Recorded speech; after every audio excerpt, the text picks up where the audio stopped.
Sebetulnya banyak bahan kimia yang bisa kita pakai untuk membunuh virus ya. Listnya bisa teman-teman lihat di website ini. Pause aja videonya untuk bisa lihat linknya atau masuk ke linknya. Bahkan teman-teman bisa download list daftar kimia ini menjadi file PDF seperti ini.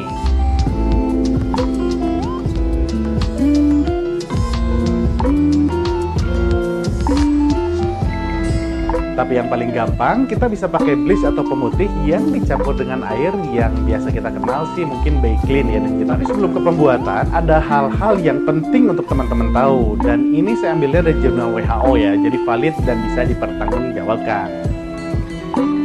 Yang pertama, jurnal ini bilang bahwa pemutih aja udah cukup sebagai pembunuh virus. Nah, karena pemutih ini udah mengandung sodium hipoklorit yang efektif ngebunuh bakteri, jamur, dan virus.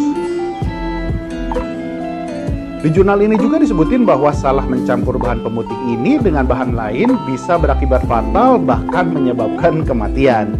Jadi amannya mending jangan dicampur lah ya.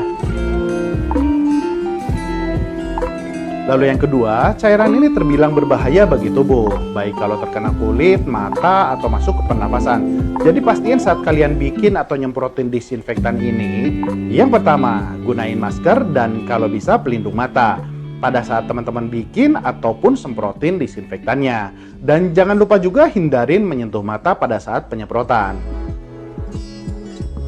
Yang kedua, pastiin kalian bikin dan nyemprotin cairan ini di ruangan dengan aliran udara yang baik. Artinya teman-teman bisa buka dulu jendela atau pintu ruangannya biar gak ketutup. Lalu hal kedua yang penting teman-teman tahu adalah saat teman-teman nyemprotin disinfektan ini, pastiin teman-teman biarin dulu selama 10 menit atau lebih. Karena proses mematikan virus oleh disinfektan ini butuh waktu sekitar 10-60 menit.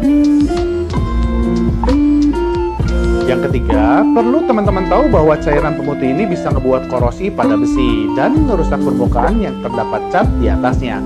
Walau kalau saya coba sekali baik ke besi atau ke dinding atau ke permukaan yang ada catnya sih ya nggak luntur sih. Mungkin efeknya kalau penggunaannya intens dalam jangka waktu yang lama ya. Lalu yang keempat, sodium hipoklorit ini bisa ngeluarin gas berbahaya jika terkena matahari. Jadi pastiin teman-teman jauhin dari sinar matahari. Yang kelima, sodium hipoklorit ini mudah kadaluarsa. Dan semakin panas tempat penyimpanan akan semakin mempercepat proses kadaluarsanya. Karena itu nggak perlu nyetok banyak-banyak lah ya. Karena selain kita butuhnya hanya sedikit, bahan ini mudah juga kadaluarsa. Selain itu, usahakan kita gunain cairan disinfektan ini maksimal sehari setelah kita buat ya, biar efektif hasilnya. Kan gak lucu, kita udah capek-capek bikin, udah capek-capek nyemprot, kita pikir udah aman, padahal efek disinfektannya udah hilang dan virusnya jadi nggak mati. Yap, itu tadi 5 informasi yang penting untuk teman-teman tahu sebelum ngebuat dan menggunakan disinfektannya. Kalau untuk ngebuatnya sih gampang banget ya. Kita tinggal hanya perlu campurin aja Baiklinnya dengan air bersih. Kebanyakan pemutih mengandung 5% sodium hipoklorit, termasuk Baiklin ini yang mengandung 5,25% sodium hipoklorit. Sehingga campuran yang dianjurkan WHO adalah 1:100. Artinya untuk 1 liter air cukup pakai 10 ml aja. Assalamualaikum warahmatullahi wabarakatuh. Perkenalkan, saya Lamparna Putri. Saya mahasiswa farmasi Unsia. Saya salah satu mahasiswa yang mengikuti KKN tematik COVID-19. Saya berasal dari kelompok 151.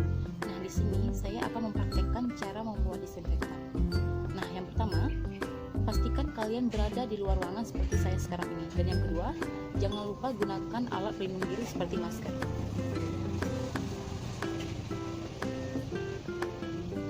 Karena apa? Karena bau dari Baiklin ini sangat menyengat dan sangat berbahaya jika terhirup oleh hidung kita. Nah, di sini saya punya Baiklin 500 ml dan wadah atau media penyemprotnya. Nah, yang pertama, masukkan air bersih 1,5 liter air ke dalam wadah ini.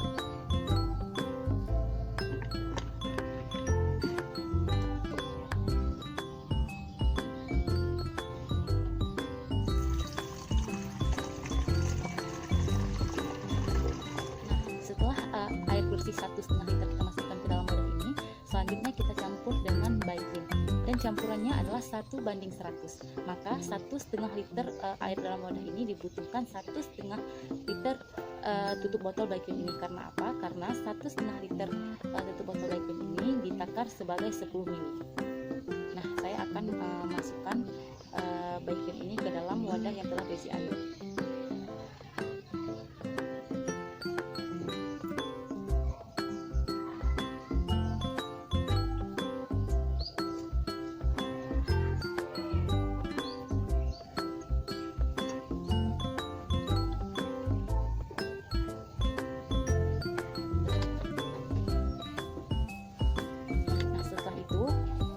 Wadah atau media penyemprotannya ini ditutup terlebih dahulu, kemudian dikocok seperti ini.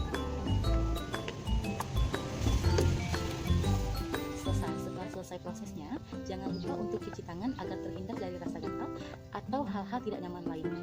Sekian praktek cara membuat disinfektan. Assalamualaikum warahmatullahi wabarakatuh.